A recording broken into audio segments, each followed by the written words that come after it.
Well, hello everyone. This is Dr. Eileen, and for those of you who are joining me on YouTube, welcome to Medicine Walk. And for those of you who are listening in on Blog Talk Radio, welcome to Blog Healing House Radio with Dr. Eileen. So, happy post-Thanksgiving. I hope everyone had a wonderful time and were able to celebrate and had a gentle week and weekend. And I just hope that it was really a nice time. We could use all the relaxing times that we can get. So first off, there's some other things that I've kind of been looking at and considering, and this is going to affect both. It's going to more affect YouTube, and so it'll have Blog Talk Radio will probably remain pretty much the same. And I have decided that I am going to look at some new equipment and start pre-recording episodes, at least some of the episodes.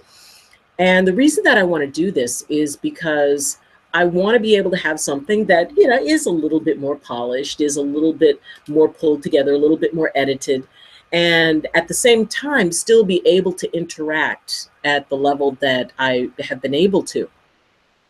So what I'm going to be doing is for at least some of the episodes, I'm going to have them recorded and edited. And then while the episode is playing, then I will be in the comments live. And so that way we can interact and I can answer your questions if you have any during the episode. And I really think that this would be a cool new thing to do. Now, the other thing that I've put together, I've decided to do, is to have certain episodes that will be live streamed that are devoted to answering questions. And just over a year that I've been doing YouTube, and it has been awesome, and I've enjoyed it, and I've learned so much. And I have just had the opportunity to connect with many of you in a much deeper way, and some of you who subscribe know me. And if you're watching this and you haven't subscribed, please do so.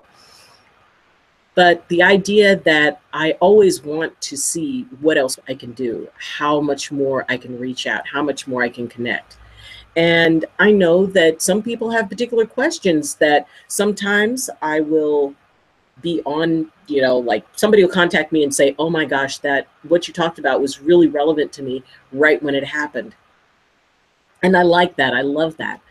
And I know that some people have particular questions at a time or at a point. And so I want to incorporate you as a part of this. This isn't just my walk. This is our walk. It is our walk as a community. It is our walk as a group moving forward in the best way they can and helping each other out as much as possible. So with that in mind, I have received a question and I am going to read it now. I haven't seen the question yet, so I will be responding to the question. And if you have any other questions, then you can log into the chat on YouTube. And for those who are on Blog Talk Radio, if you'd like to log on to YouTube, you can share in this. Otherwise, if you would like to log in and I see your number, what I will do is I will have somebody write down your number and I can check back with you and get your questions that way. So anyway, let's give it a try. And we have the question. How does a person overcome a deep depression? Submitted by Twitter user Alex Chills. And thank you for listening in. And also I can be reached through Twitter. So the idea of overcoming a deep depression, that is a tremendously powerful paradigm to be in. Depression, it affects so many people on so many different levels. And because often it can be misunderstood, because there is no really consistent, if you have a broken arm, everybody sees the cast.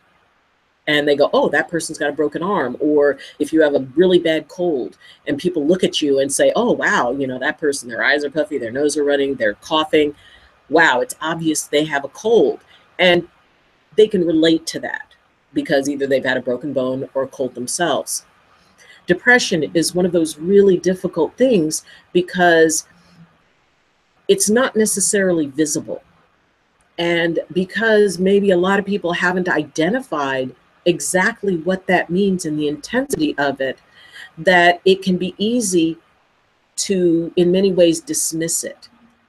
And if you're going through that, first off, I'm really sorry that you're going through that, and my heart totally goes out to you. And it is important for you to acknowledge that this is something that is a chemical reaction. Now, whether it's induced by stress, whether it can be induced by extreme fatigue, it can be induced by a whole lot of things, traumatic experiences, or it could simply be a chemical imbalance in your system. It is crucial to find out, first off, what is it that you're dealing with? And the first step is reaching out for help. And even if you're going through something that, well, maybe you think it's like, well, I'm just feeling a little down, or, yeah, this time of the year, I always feel a little down. Maybe it's something more important. If it is affecting your life to the point where you're really having a tough time doing the things that you would normally do, or if you find that you're not being able to find enjoyment in things that used to give you enjoyment, or if you find yourself withdrawing, these are signs that maybe it's time for you to talk to someone. And finding someone who can assist you. There's so many people who have dealt with depression, and there's a lot of referral opportunities out there. You could contact a mental health website, and you can be able to get information through that.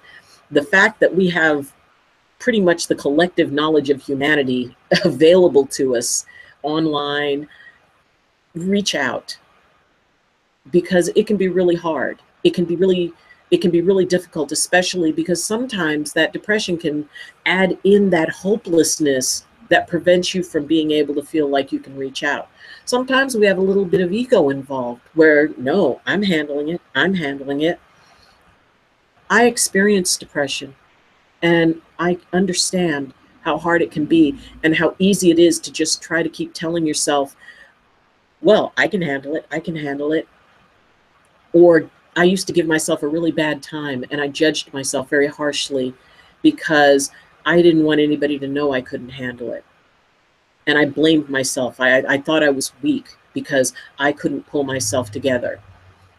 And the tremendously well-meaning but really not very helpful advice about, well, just go out and get some exercise, or well, just turn that frown upside down, and, well, be grateful, be in gratitude. Look at all the things you have to be grateful for.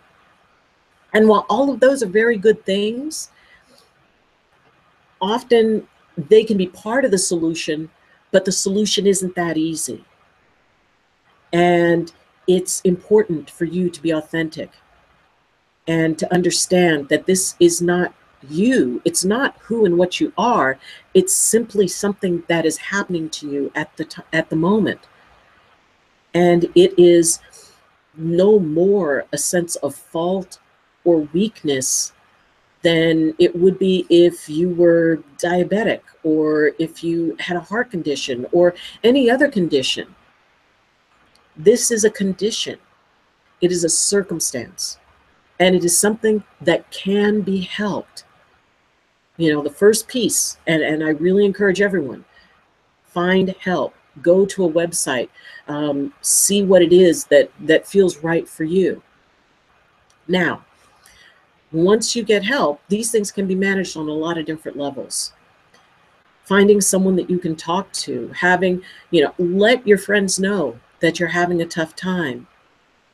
Because a part of moving through this is to put together your support team. And not everybody can be on your support team. They might all want to, but not everybody can do it. You know, one person on your support team is someone who is professionally trained to be able to assist you. And you can, you know, check out different people, see who resonates with you, find referrals from people who you know and trust. Say, hey, I need somebody I can talk to. So, you know, somebody who is trained to be able to assist you with some of the more, you know, the basic stuff.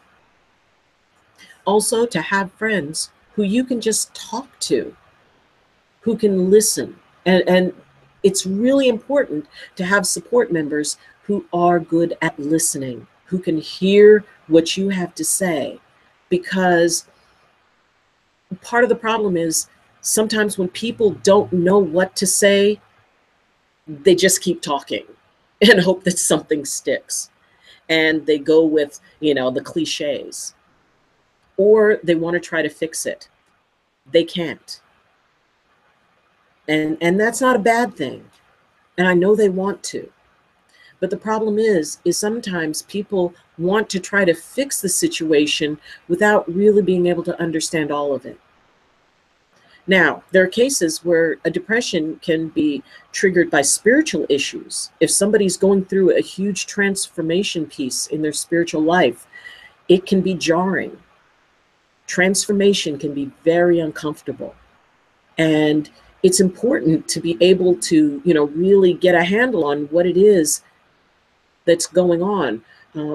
Do you feel more sensitive? Sometimes people who are empathic, and empathy is the ability to feel the emotions of other people as if it's your own emotion. People who are very sensitive to the feelings of others right now are having a very bad time because there is so much tension in the world. When there's a lot of fear in the world, when there's a lot of anxiety, when there's a lot of anger, and we're heading into that season that is probably one of the most stressful seasons for people, including seasonal affective disorder, which is a lack of sunlight. And, you know, which is why I say that, you know, you getting help to be able to figure out exactly what's going on with you. You know, is it emotional? Is it physical? A lot of times it's a combination. Body, mind, and spirit go together. So the idea that there's not going to be one quick answer, because it's not a simple issue. It's not as simple as putting on a Band-Aid or saying it's like, okay, if your arm is broken, then you're going to wait this amount of time, and by that time the bone knits. This is different. This is a matter of the mind. It's a matter of the spirit. And sometimes people go into what's called a spiritual emergency. And that's when if you're an energetic worker, if you're a healer, you know, and often it is when you're experiencing an expansion, when suddenly everything is too intense and too bright, and you know, even your sense of taste can be off. Sounds can feel too loud, and you just want to withdraw. You know, that could be right at the edge of a huge shift, a huge awakening of something inside of you. And that's a very cool thing, except when it gets away from you, when it's too much, when you can't find that eye of the storm. And it's at that point that you can go into a spiritual emergency. So a part of your support team may be someone who knows a little bit about energetic work, someone who is spiritually based. It's about a team effort, and realizing that this is something, and when you're in it, it becomes your whole world. And I understand that. I really do. It seems that it's just, there's no direction to go in. It's like being in a totally dark place, and you know there's an exit somewhere, but you can't tell where it is. So you don't know if you're walking towards it or away from it. Or it's sort of like being, you know, falling in the water and kind of getting turned around a little bit. And, you know, there's that little bit of time where you're not sure which way you're facing. So you don't know if you swim upward or swim down. So it can be disorienting. And again, if you're going through this, I'm really sorry, and know that I wish you the best. Know that I believe in your ability to make it through this, even if you can't. And I don't care that I don't know you, that I haven't met you face to face. On some level, I do know you. On some level, we're all connected. And it's through that I wish you the best. Then when at the end of an episode, when I say, I love you, that I mean it. I believe in you. You can do this. And it doesn't matter that you do it with help. And it may be that medications or supplements, something on a physical level can help. Depression is a sign that something needs to shift, that something needs to change, that something isn't working right in your body, your mind, or your spirit. And it's creating sadness. Now, if you've had a lot of sad things happen, I've known several people who have lost family members and lost loved ones. And that's sadness. That's genuine sadness. That's grief. Maybe you're grieving something. I mean, and grief doesn't require a death. Grief could be a job change. Grief could be a job loss. Grief could be anything that you kind of figured was pretty set in your world that suddenly changed. Even happy things can trigger a grief process because it is change. So being able to take a look at it without judgment. Please, please don't judge yourself because you're sad. Don't judge yourself because because maybe you weren't meant to. Maybe the lesson in all of this is that you were meant to reach out for help. You were meant to let somebody know, hey, I'm not okay. If somebody says, hey, how you doing? You know, what's the reflex? The reflex is to say, oh, I'm fine. Well, if you're not fine, please let someone know. If you're not fine, reach out. Because there's nothing wrong with you. It's not any lack in your part. You know, for people who do spiritual work and people who support, people who are coaches, people who are therapists, people who are, you know, healers are among the worst at identifying when they need help. And I include myself in that, absolutely. Or if you're somebody who's normally the one to take care of everybody else, if you're the mom, or if you're, you know, the dad, or if you're the caregiver. Hard as a caregiver to say, hey, I may be getting overwhelmed here. And, you know, you figure, well, I can't be overwhelmed because other people are depending on me. And when you feel a sense of responsibility for someone else, or that there's someone else's expectation that you need to meet, if you need to be someone for somebody else. And like I said, healers are the worst at it. You know, we feel that, well, no, I need to be strong because they all need me to be strong. But we don't need to be strong all the time. Nobody needs to be strong all the time. And that was a lesson that I kind of learned the hard way. I had to reach a point where I realized I wasn't strong all the time, that I couldn't be, you know, Dr. Eileen all the time. Sometimes I had to be Eileen. And one of the biggest things that we all need to remember sometime is that everyone's expectations, not all the time. All we can do is our best. All we can do is be the best us we know how to be in any given moment.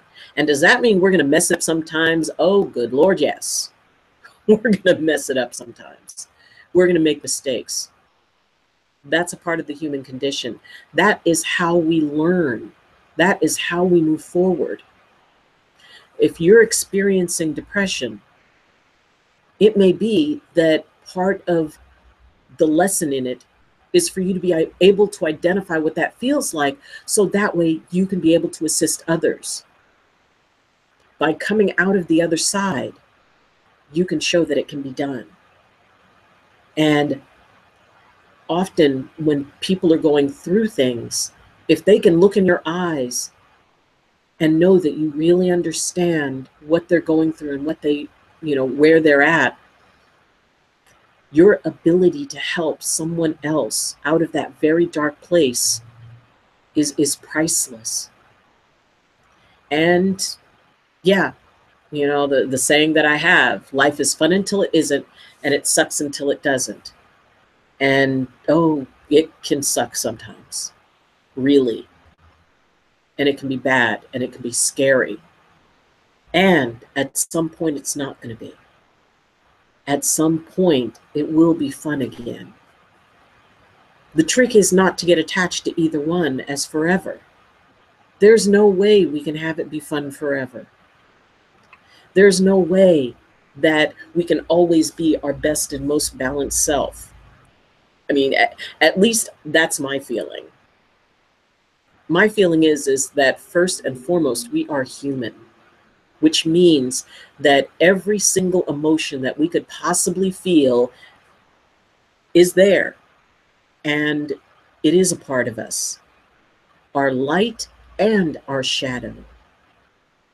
And if we can step away from the thought that we have to be that much better, we have to hold it together, we can't let anybody know that we're not, we're not in control. Control is an illusion, and it's okay to let that go. You can get so much out of this experience. And if nothing else, you can learn that nothing is bigger than you are. Nothing is scarier than you are. To bring it out into the light, to share it with the people who you can trust, who you can talk to. And also consider, what would you say to somebody else who is going through it? What would you say to a friend, a loved one, a partner, if they looked at you and said, I'm hurting. I don't know what to do. Nothing makes me happy anymore. How would you comfort them? And if you consider that, I'm certain that you would want nothing but the best for that person. Don't you deserve that same best? You deserve that same level of comfort. You deserve, and it doesn't matter why. It doesn't matter what was the trigger, because usually something is a trigger. Not all the time, but usually. What is the trigger, and how can it be brought into perspective? How can it be turned into something that can serve you? But sometimes we all have to be in that dark and stinky place, that scary place. But please, please know that it is not bigger than you are. And it is certainly not bigger than you when you are supported. Then the lights come on.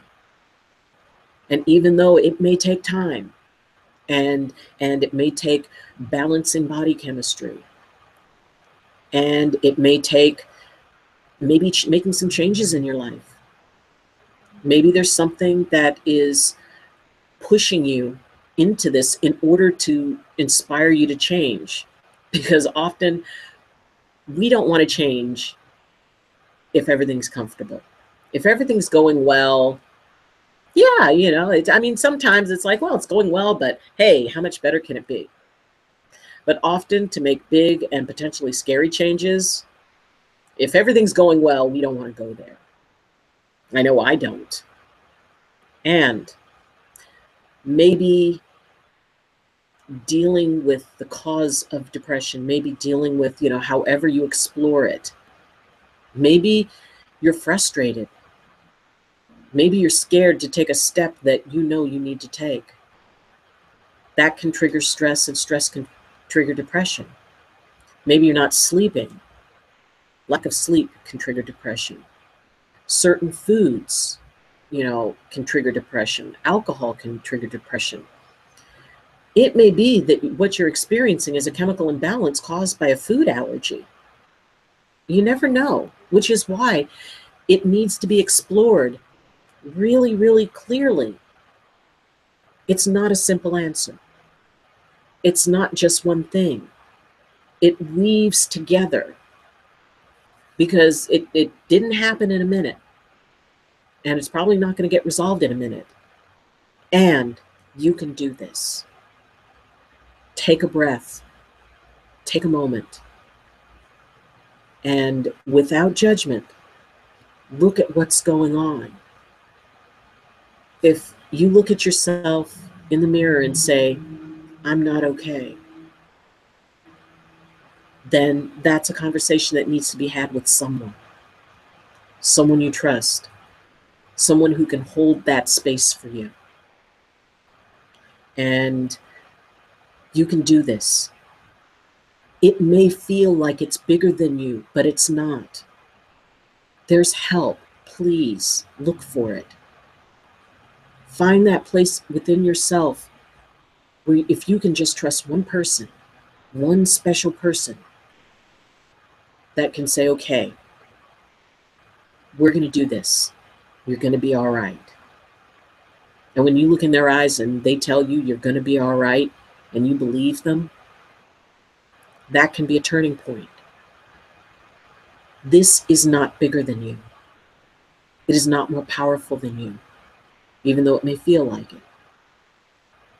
You can do this, and you can do this with help. I knew of someone who needed to make a relationship change, and they fell into a depression. Yet when they made the change in the relationship, the symptoms all went away because they were able to be authentic. They were able to be themselves. They were able to feel like they were empowered.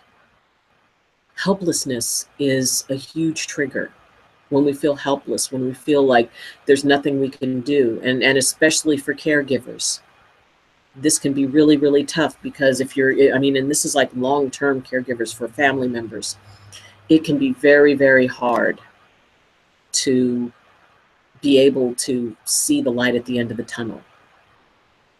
And sometimes you get angry, sometimes you resent. That's human. Talk to someone, please.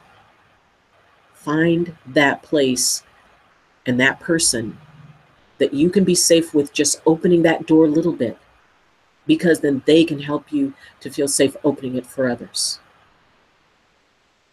I believe in you. And I mean that from the bottom of my heart.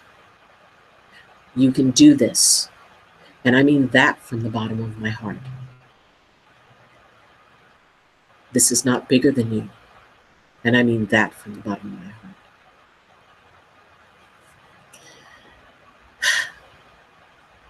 I hope this helped. I hope that you were able to get something from it if you're going through this. You're not alone. And that's one of the things that it tricks you. Depression can trick you into believing that you're alone. You're not. You are strong. You're tremendously brave. And you have the ability to get through this dark place that so many people go. And once on the other side, you can help others to be able to make it through too. You can do this. I believe in you. So thank you for joining me. Thank you, Alex Chills from Twitter. I hope it helped. I hope that you gained some tools. If you or anyone else is going through depression, please reach out, get help. And I will be here. If there's anything I can do, you can reach me through Twitter, Dr. Eileen HH. You can connect with me through my Facebook group, Medicine Walk with Dr. Eileen. Blog Talk Radio, you can leave a comment, or you can contact me through the contact information that is listed for this episode. I'm here, and if I can help, I will. And know that my thoughts and prayers surround you. If you found this helpful, or if you think that somebody else might find it helpful, please share the episode. You can click like, You can subscribe and also hit the little bell, because then that way it will, I don't know why it needs the little bell, but it says to click the little bell because that will turn on notifications. And if you would like to support this growing channel and this growing community, I am on patreon.com, and you can pledge to become a sponsor. So, again, thank you for joining me. Thank you for sharing this space with me. Thank you for allowing me to share this space with you. Please contact me with comments or concerns. And if you would like to send me a question and have me address it, then please do so. And the contact information is listed with the episode. So, thank you for joining me. And as always, I wish you balance and I wish you blessings from my heart to yours. I love you, and I mean that from the bottom of my heart. Bye-bye.